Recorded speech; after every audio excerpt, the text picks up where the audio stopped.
अब आपको बताएं कि सिंध पुलिस में 238 एहलकार जालसाजी से भर्ती हो गए, जिसका पब्लिक अकाउंट्स कमेटी ने नोटिस लेते हुए इन जाली एहलकारों से तनख्वाहें वापस लेने की हिदायत कर दी है।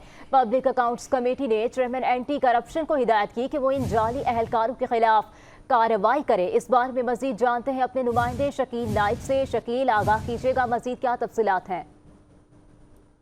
किस तरह चल रहा है इसका अंदाज़ा इस बात से लगाया जा सकता है कि पिछले 5 सालों में जो पुलिस की भर्तियां हुई हैं उसमें 238 अफराद ऐसे भर्ती हो गए जिनके जो सर्टिफिकेट थे वो जाली थे, उनकी असनाद असली नहीं थी, और 238 अफराद जाली तरीके से भर्ती होने के बाद भी तनख्वाहें और माली मुराद लेते रहे।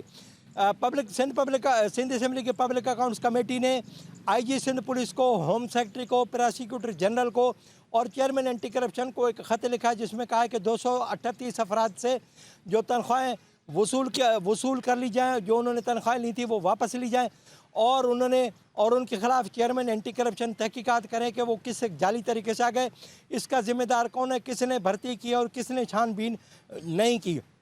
238 एहलकारों के लिए जो तनख्वाहें ली थी न सिर्फ वापस ली जाए बल्कि उनके खिलाफ जालसाजी का मुकदमा दर्ज करके उनके खिलाफ कानूनी कार्रवाई की जाए। जी बहुत शुक्रिया शकील नाइक।